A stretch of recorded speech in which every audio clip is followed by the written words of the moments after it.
to another edition of Expanding Mind. I'm your host, Erik Davis, continuing the explorations of the cultures of consciousness.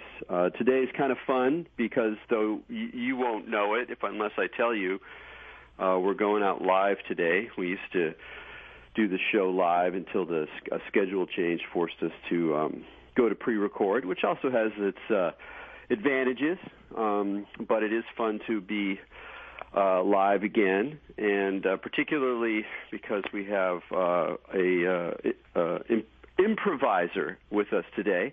I first met our guest, Twig Harper, at a very peculiar and entertaining underground music venue in Houston called Super Happy Funland, which was filled with large, somewhat terrifying stuffed animals and various graffiti of psychotic and anarchist and paranoid persuasion. And the rest of the noise bands that night were okay, cool, I get it. But Twig's act, Nautical Almanac, which he continues to do, although did more so in the past with his partner Carla, were just wonderful. And I was really happy to talk to him afterwards, and I immediately recognized that he was somebody who was a profound internal traveler as well as a explorer of sounds and unexpected situations, someone who was devoted to the art of improvisation and exploration on multiple levels of being, and look forward to talking about that, and particularly talking about one of his pet interests that he's really been exploring lately, which is the remarkable compound plant spirit mind massager Salvia Divinorum, and we'll be talking more about Salvia in a little bit. I'm always interested to return to conversations about psychoactives on the show, particularly when the psychoactives involved are, in this case, essentially unscheduled, although there are a few states that do not like Salvia Divinorum. In general, it is something that is still and will hopefully remain above ground. And I say that because last night I got to spend some time with my friends who run the Arrowwood website. We had them on in fall, late September, on Expanding Mind, and we were just talking once again about psychoactives, which are endlessly fascinating, and particularly the remarkable changes that are going on these days. We've talked about the changes in the science of psychedelics and in last show, but also just the enormous number of them and the generation of a kind of constant stream of new modifications, new analogs, and it really looks like no matter how intensely prohibition, reaches into the lives of people, that there's going to be sort of a moving target of ever novel compounds coming out of labs in China or Russia or sometimes in the United States. And so there's sort of like a standing wave of exploratory psychedelia, which is and other drugs, which is fascinating in some ways.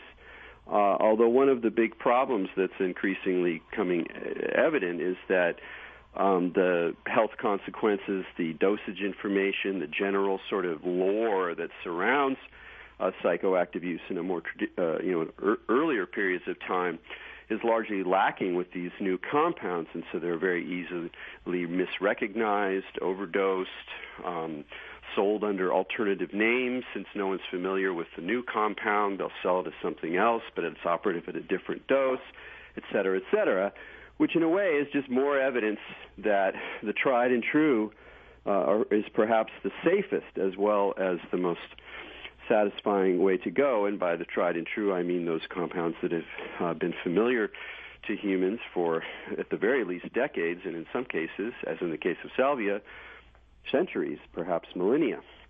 And we'll get to that in just a moment. But before we bring Twig on, of course, our co-host here on Expanding Mind, joining us on a Sunday. Excellent luck in our hands there. The improvisatory gods are on our side today so far.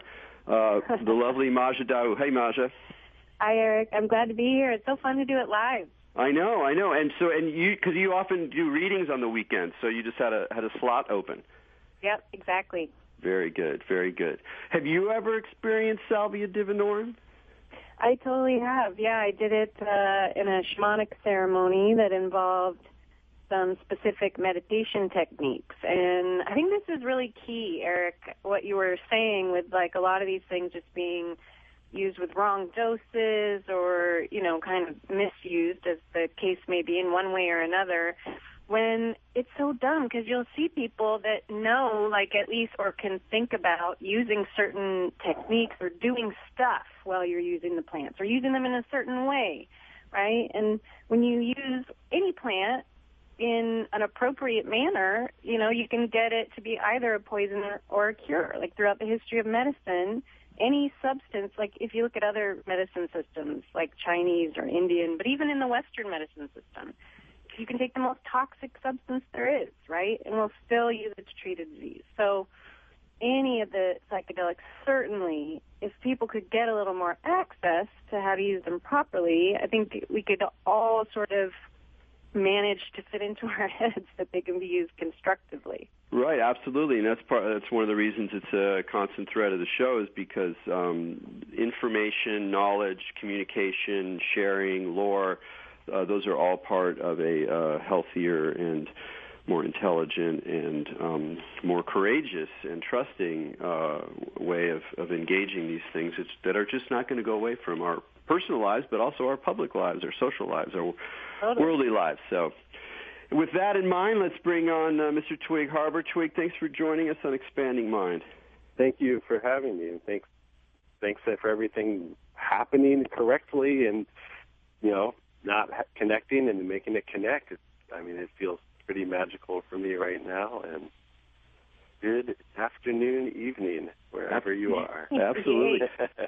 So, obviously, we're already talking about Salvia here and all that. But before we do that, I actually kind of want to ask you a little bit about your work as an improviser, and I do that because I think it kind of sets up something about the way you live your life, the spirit that you bring to your own exploration, your sensitivity to the environment as well as what's going on inside of you. And just to tell people a little bit about, you're really, Nautical Almanac is a very interesting group, very interesting set of experiments.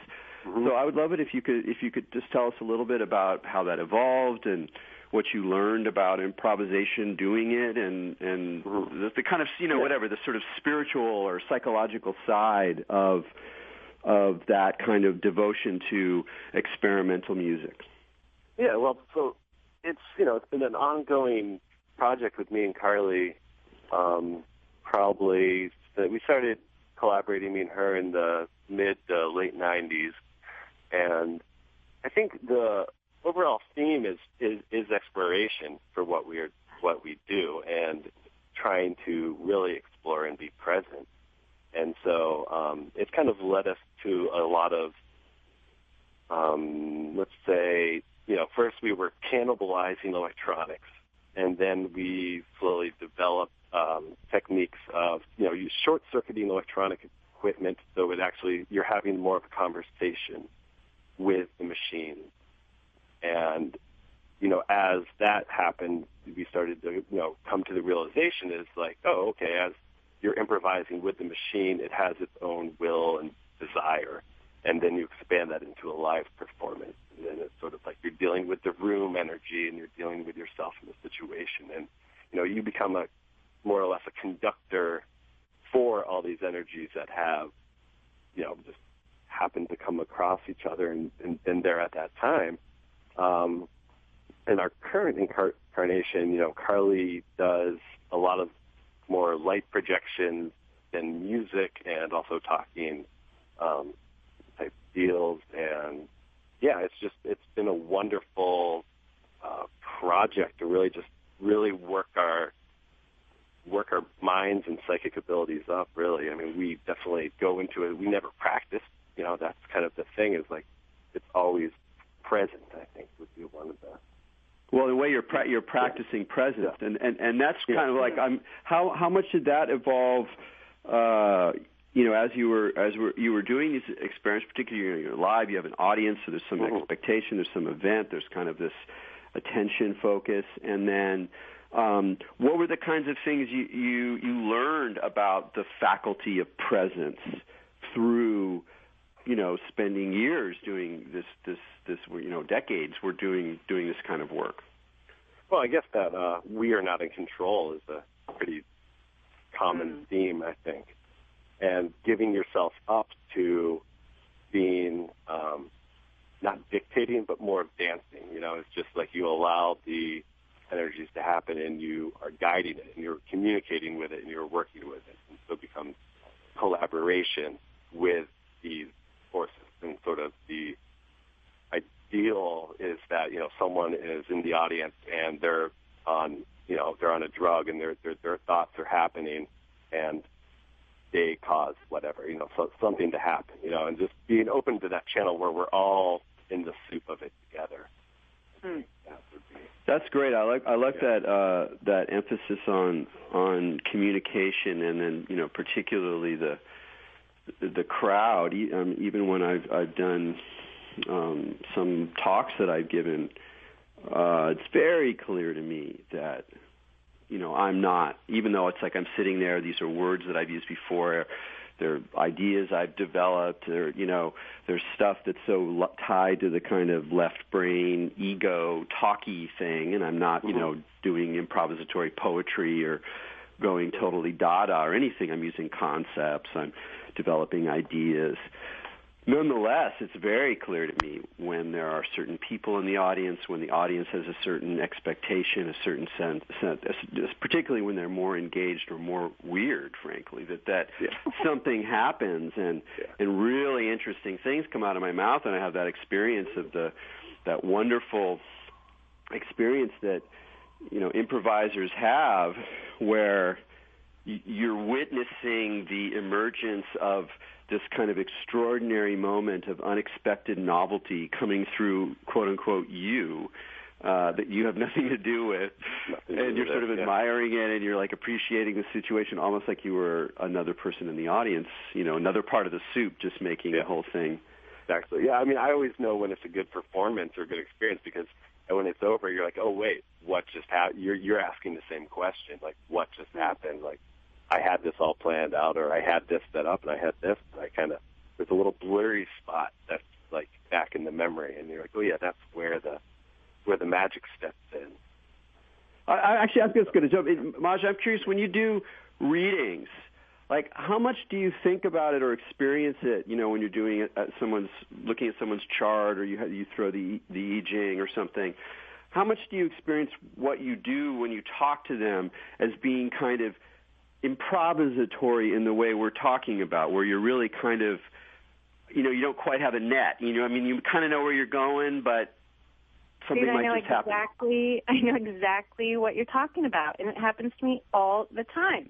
And it's interesting, too, because more particularly it happens when I do my oracle thing, where that's a performance I do where I get in front of an audience and I ask them all to ask me a question. I say, ask me any question you want. And these are all people I don't know, usually, and then they just will ask me a question and I respond, right? And I won't know what the question is. So it's forced improvisational, right? Like with a chart, I can look at the chart and there's information there. So part of it comes from my knowledge data bank, and then there's also a structure, so it's kind of loosely put together.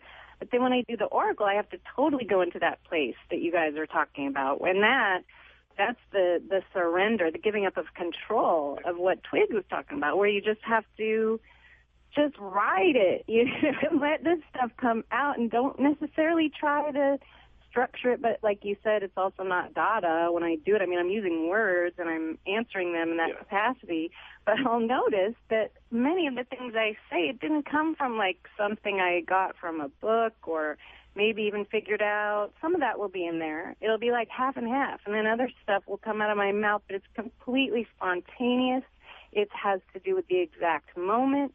It's in that place alone, and I would have never said that answer under any other circumstance. It was isolated to the surrender of the moment. Yeah, that's great. That's really there's so much connection with Twig with the, you know, I'm curious whether the kinds of elements of improvisation that we're talking about, you know, the sort of what you have to, what you're practicing yourself, this whole thing about practicing presence and being aware of these kind of other dimensions of the situation and kind of giving yourself up to the event. Did those sort of start to like take you on another path that sort of opened up a more interior world, the explorations that we'll talk about of Salvia and of the isolation tank and this kind of internal journey, or did you always have those kinds of explorations, questions, practices going on alongside your music? Yeah. I mean, for me, some of my earliest memories and definitely my most deepest memories of childhood up to teenage experiences were always extremely metaphysical, out of body, lucid dreaming, confronting death and rebirth, you know, these kind of classical mystical experiences. So I feel as though my whole life I've kind of walked in this path in a lot of ways, but it definitely had been ignited much higher after a certain point where I don't know if I could say the word, I can say it, disillusioned in the path of being a performer. I guess I would say around 2000, was this around like 2006, and in which it completely manifested in a fire happening inside of our building here in Baltimore. And that really, you know, ignited that much more of a serious approach, I think, me and Carly, with these forces, because in a lot of ways we could, after there was a fire in our house, we could really look and see that we had manifested it and that we were responsible for that, and to take that as a transformative thing and really try to understand these forces and how to best, you know, harness them and use them for good. And so that was kind of a little shift in you in terms of where you were going to be pouring your kind of creative focus. Yes, definitely. And so where did you go from there? At that point, what was the first sort of portal that opened for you that you really, that was kind of a fresh development? Well, for me, it took a while. I mean, I was really kind of, you know, I kind of, I'm not sure, a year or so of just sort of wandering and questioning and just being in that muck of like, what now? And when I was traveling and when I came back home, Carly was like, you know, you should go take this LSD and go meditate somewhere for a week. And it worked, you know, it was pretty amazing. I had a very difficult experience when I was 10 years earlier with a very large dose of LSD that, you know, I experienced a very large ego expansion and Messiah trip and just very disorganized with that. And before that, I was very into psychedelics as a young teenager up until that point. And so for me, there was sort of this gap of like 10 years of really just trying to like process that and integrate that experience. And then so when I redid LSD after meditating for a week and fasting, I really felt regrounded and connected to the world, but it really didn't get amped up until I basically did ayahuasca. And from there, it was just, I felt like that was a whole nother ballpark. That was just a whole nother world of, you know, the animistic, undeniable animistic experience that plant can really be. And then I felt more sort of, from that point, I was just sort of like, you know, we were traveling in South America, and when we came home, it was like, well, what is the what is the North American analog version of this, or what is this? Where's our culture's type of deal of this, where we can experience this stuff? Because I definitely felt a calling to be working with plants, which I have, a long interest in. And then, so for me, at that point, I started to, luckily, I was kind of like a weird synchronicity right around that point when I came back, is when in Baltimore here at Johns Hopkins, they have been doing psychedelic research. So I started calling them up and bugging them, being like, I'm ready to, hop into some of these studies and see what's going on. And just spiraled out from there. And then the next thing I know, did volunteer for one study there. One of them, another one was with smoking Salvinorum A, and that's the one where I felt extreme calling to work with Salvia. And can you explain what Salvinorum A is and its relationship to Salvia? So Salvinorum A is the active compound in Salvia Divinorum. It's very, the active component it's the most potent psychoactive, stronger than LSD, so it's like one decimal point lighter than the micrograms of LSD, so it's very, very potent when you vaporize it. And it happens, pretty much when you vaporize Salvinorum A, it happens instantly, and you're down by 10 minutes. And it's extraordinarily powerful, I take it. Yeah. Well, and it's important to state, too, it's not just a psychedelic, but it's actually a dissociative, right? Yeah. There's a difference. Like, the dissociative, actually, you're in a different reality, right? With a lot of the psychedelics, you can still remain in this reality, and then that just kind of tweaks. But with the dissociative, you go to another place altogether. Yeah, I mean, definitely Salvia is I completely love it because one of the, I just also like to say I don't smoke it anymore. After volunteering in that study, I really realized that it was not very workable as a therapeutic tool, and that, hey, maybe there's a reason why traditionally people chew it, and it's much more of a slower, longer experience where you can really move much deeper. I found I could move much deeper. Yeah, before we get into some of the kind of phenomena and how you use it, I just want to really emphasize this point because it's a really significant one. I think it's one when we talk about the sort of discourse around psychoactives. It's something that I think we're the sort of culture and particularly young people who are experimenting with things are particularly weak on, which is the strong sensitivity to or awareness of dosage and the problematic nature of the idea that the point is to blow your mind, that it's not necessarily the case that the best way to engage something like salvia is to intensify it as much as possible. I mean, that's what modern industrial processes do. And so the classic example is coca in South America, in Peru, where daily coca use as a chewed leaf is pervasive, and people are habituated to it the way we're habituated to caffeine, but it becomes part of their work life. It's a sort of pleasant aspect of daily living. It's an enjoyable dimension of life. And then what we do is extract the active alkaloid and synthesize it or produce it in different ways, and then and concentrate it intensely, and then ramp up this power that can be very much a part of an organic relationship with your life, the body you have, and turn it into something that's very intensifying. This happens over and over again, poppies into heroin and morphine, et cetera, et cetera. It's the story of drugs in many ways, and we're watching it right now with cannabis.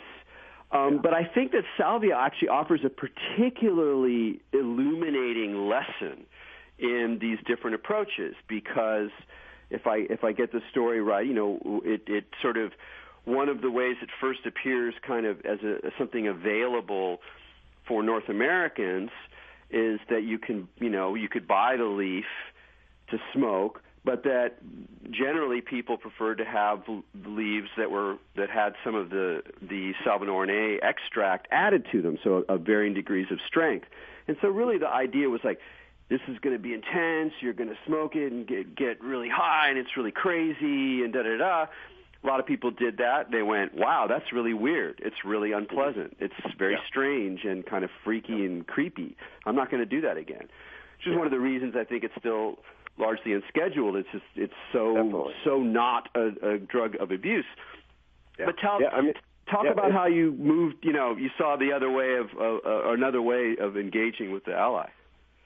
Well, so an interesting thing is that I was looking at the data for everyone, and I know most of the people who volunteered to smoke Salvinorin A in that Hopkins study there. And one of the things that a lot of people reported was that they kept going back into the same situation. Like one of the experiences is that, you're merging into another reality when you smoke it. That's like the main thrust of the experience. And that people would basically be doing the same thing over and over and over and over again. And sort of there was no end goal. It was just sort of this situation.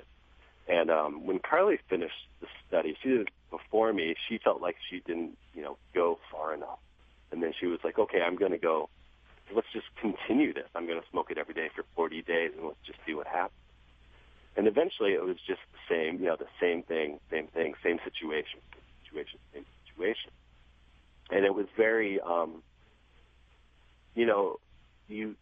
something there. It's a very profound experience, but it was, I don't know, I wouldn't say empty, but it's sort of like, there's something deeper there. There's this mystery that's involved in with it because a lot of it has to deal with forgetting and remembering, too. So there's a very familiar sense of unfamiliarity involved in that.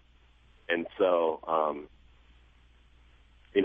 I'm definitely under the school of work more than play with drugs. And so for me, it's, these are medicines. And I never really kind of subscribe to the psychedelic having a good time on them. I always feel as though, if you're having a good time, that's kind of a bad trip. You should be doing some really good work. Well, and that's so important. That's so important. Like with my teacher that I did it with, the emphasis was, like Erik was talking about, not on just taking some giant amount and heroic dose and going nuts, but rather the way he explains it is to not allow the plant to possess you, right? Yeah. You don't really surrender to the whole thing, but you actually use it to merge consciousness with it so that your consciousness and the effects of the plant are like hanging out together. It's not just the plant like taking over your body so that you like go crazy, but you actually do work. Like there's work that you do while you're on it. Yeah. Completely. And that's what's interesting is the work thing with Salvia is really it wants to help. It wants to work. I mean, it's a wonderful tool in that, and it's not, it is different than the classic hallucinogens where it is more like a dance. It is more like an improvisation, whereas like, maybe the classic hallucinogens, you're sitting there, depending on the dose, even on a very low dose, you're like, oh yeah, this thing is here, it's present, and it's with me for X amount of time.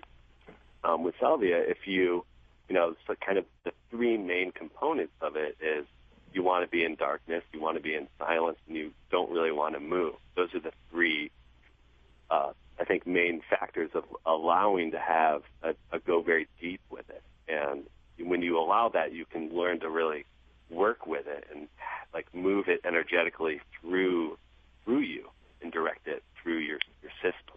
Great. Well, I got a lot of questions to ask about this, but we got to take a break here first. You're listening to Expanding Mind, Erik Davis and Maja Dawu. We're talking with Twig Harper about Salvia Divinorum, and we'll be right back after this message.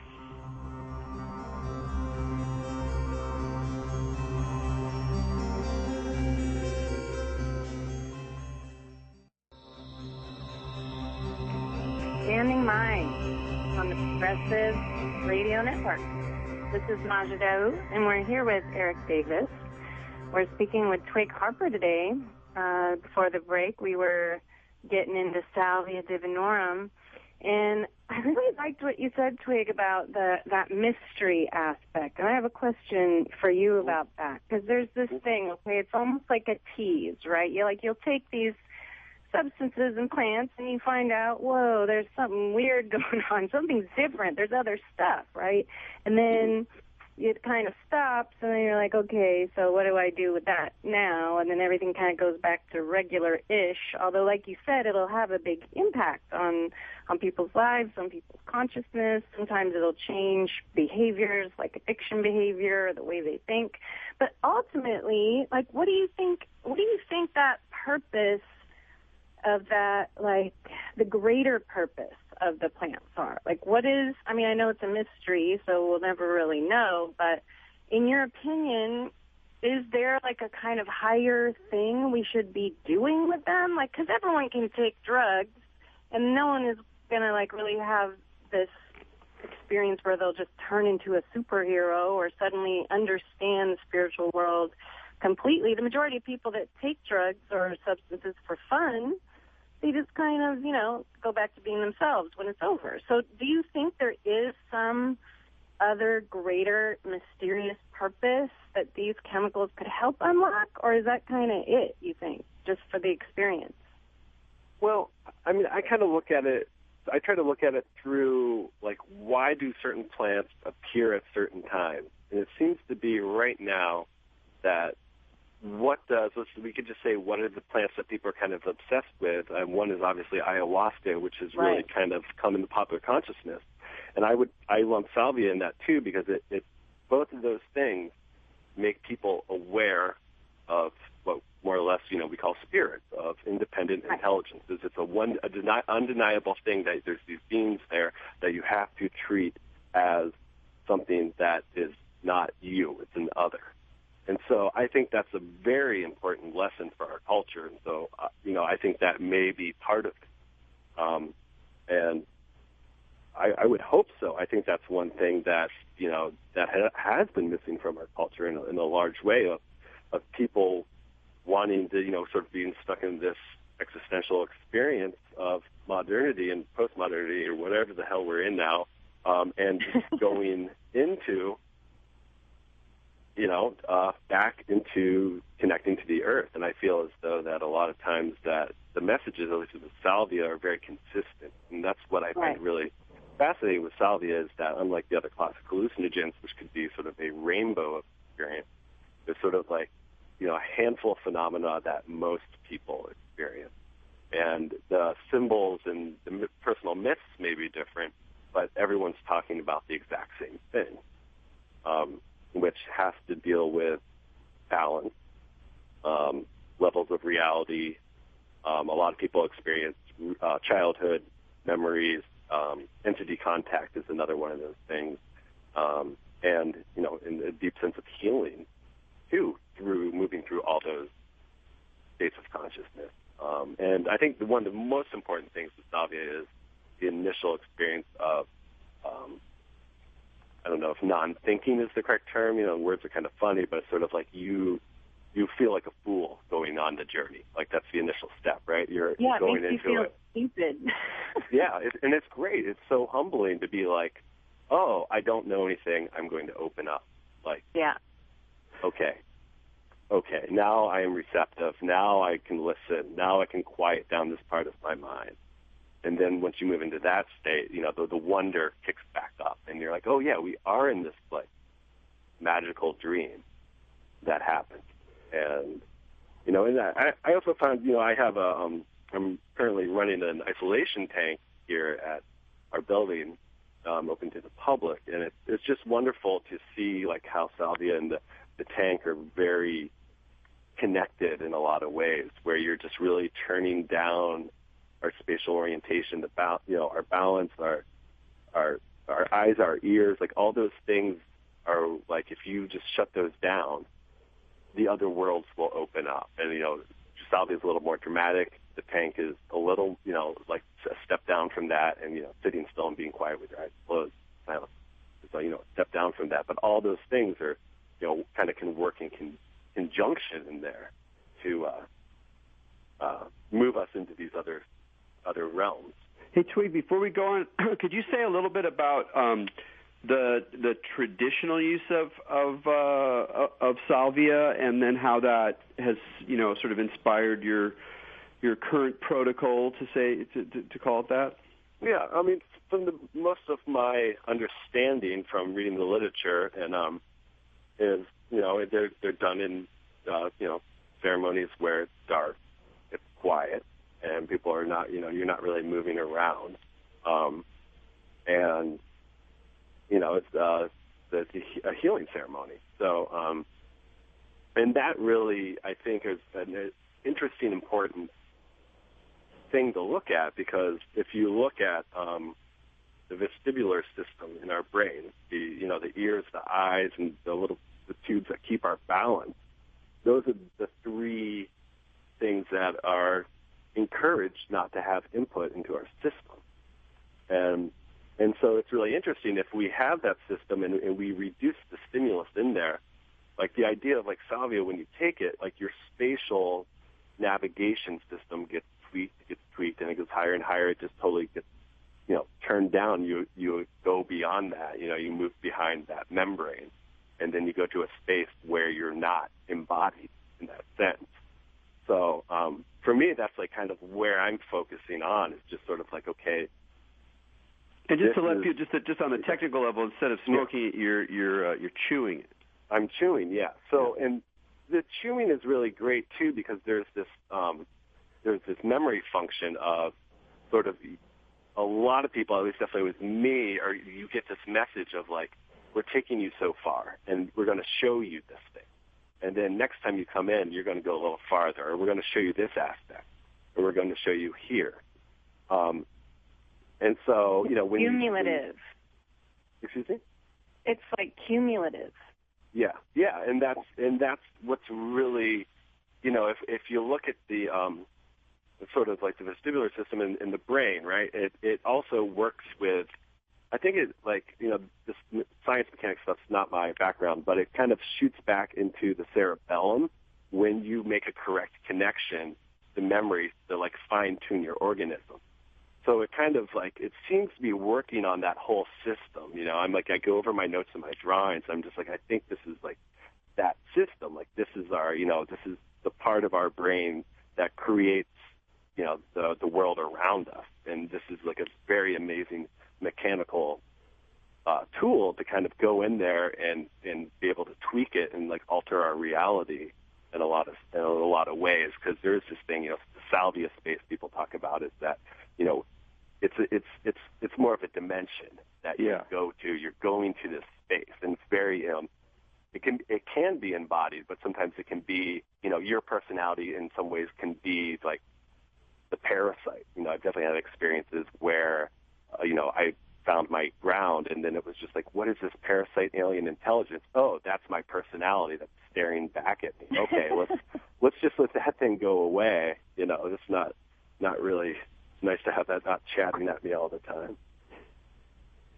There was an experience I had with doing it in your tank, and the tank is a wonderful place. It's also important to just emphasize what a amazing tool of self-exploration and consciousness work and healing work the tank can be. I was just reading some John Lilly this morning, and of course, he was the essentially the inventor and initial explorer of tank states with and without psychoactives. And what I found with the salvias is that it was a kind of psycho-spiritual massage, and that it wasn't dealing with like the level of like straight cognition, ideas and images and fantasies and associations, which is lots of things do, dreams, a lot of things do that. Instead, it was almost like going kind of below the floorboards, like into the sort of the psychic nervous system of orientation, the matrix that holds memory and instinct and concept, the kind of the thing, like it's almost like the system that the higher cognition is running on, and it was just sort of massaging it, like stretching it, cleaning it, kind of finding pressure points. And it was quite noticeable as a sort of process, and it felt interactive in the way that a massage does. Like when you're not talking to the masseur, you're not like asking, you might say one thing here and there, but they're basically following your body, and they're following, the lines of tension, and then they're finding sort of certain points to release and allow things to move. And it was just so, it's just such an unusual kind of relationship, and very subtle. I think the word I told you at the time was kind of like, it's elliptical. It's sort of happening in the periphery. You can't look right at it. It's a very subtle space, and that subtlety, I think, is also part of the whole message. Exactly, because you are doing it. You're working together. It gives that that integration experience, I find, is much more easily done on your end, one's end. And that's you described that beautifully. And I've had experiences too where, as that is going over the body, it is finding, stored memories within inside different areas of the body. And then, examining, why is this here? Or why do I feel whole here? And then really looking at that. And then actually going back into memories and then seeing this story of a memory of why I felt pain there. And then I was able to a few times go in and be like, okay, well, this is not the correct model. That's an old model I'm looking at. I need to update this model. And so I think the quote-unquote dissociative effects prevents, re-experiencing something that could be very painful, but you're moving it away from, you're not fully embodied in it, so you're able to actually go in and re-update the model system and be like, okay, that was then, this is now, this is not how it truly is, and then pull that back in. Well, and it's kind of about perspective, too, in that case. Like almost a better word than disassociating is more like gaining a different perspective. Because when you disassociate, you almost like you said, seeing your personality as the parasite, but you could see it, right? Whereas otherwise, you can't see it. There's no perspective. You're enmeshed in the matrix, in the grid that Erik was talking about. But then somehow that disassociation allows some other part of some other perception ability, like you said, not the regular balance system, can see it. Yeah. Yeah, definitely.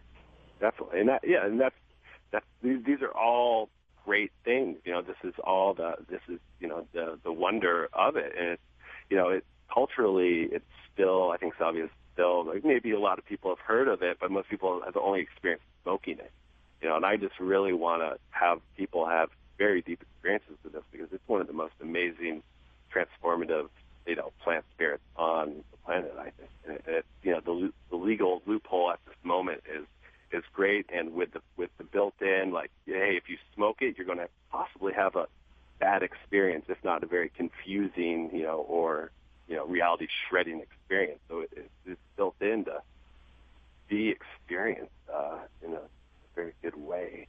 Well, this is my one of the reasons I made that kind of little rant earlier was just it seems to me that we're at a place where a lot remains to be done in exploring the subtle sides of psychoactives, and that the crazy blowout, you're maybe when you're young, or occasionally you need to dive into the cosmic maw. People return to ayahuasca or high dose LSD sometimes, and whatever. But that there's just this huge realm of whether you think of it in terms of microdosing or whether you think of it in terms of what I like to call subtle allies, which is the idea of developing this kind of shamanic relationship with things that are in your ordinary life that aren't taking you into another world. I mean, I can even, not always depending on my mood, but I have that relationship with tea in some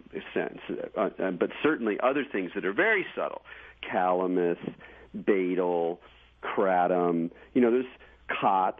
There's a lot of these kind of small stimulant, euphoriants, little things that are, much mellower than even the chewing the salvia, but they're still in the zone where it encourages us to recognize that even in our, only slightly modified experience, there's that whole range of work, but it requires more work on your part, so it's an even better training tool. It's not like going on a roller coaster. It's like, sitting in a field where there's like an animal on the other side, and you got to kind of like coax it out or sort of take time until you can start to recognize the patterns of the animal, and that maybe you have some kind of connection, and you can look at each other, you can start to play or whatever. And there's just so little of that inside, mainstream culture, inside underground culture. Even among people who are doing like shamanic work, there's often this kind of emphasis on the intense, and it seems like we still have a lot more kind of, I don't want to say basic work to do, because there's something very profound about the subtlety, but something that's much nearer to where we are. Yeah, I mean, I think it's a good foundation to have your top blown off and then step back in. I think that's kind of the template, you experiencing the death explosion, you see the power of it, and then it's like, okay, I need to come back and integrate and ground, and these subtle allies really help and care, in that way, and they perform that function. Just looking over the information stream of salvia, a lot of people dismissed it at first, being like, oh, it's inactive, or I didn't really get much out of it, or nothing, they're not that strong, but whoa, these mushrooms they got over here, wow, now that's something. So, it's kind of an interesting, arc here that's like, oh, wait, okay, now that you've experienced that explosion, let's get back into the more close to home. Well, and that's like kind of what I was talking about earlier with the, the ultimate purpose of it. And I think, if you think about what effect this has on people if they don't integrate the experiences. Like you said, if you don't kind of come back and then process it and reground and put it in, some kind of new perspective and then include that in the rest of your life, what ends up happening, I think, for a lot of people is they'll just like compartmentalize it into that, oh, that was my crazy drug experience or whatever. Yeah. And then they just kind of leave it there and they leave all the implications there, and then they'll have a harder time actually making changes to accommodate it. And they might even think they're just a little crazy or something. So the importance of integrating it and allowing that the truth or the truths that you learn to sink in, then I feel like you have transformational experiences without exception.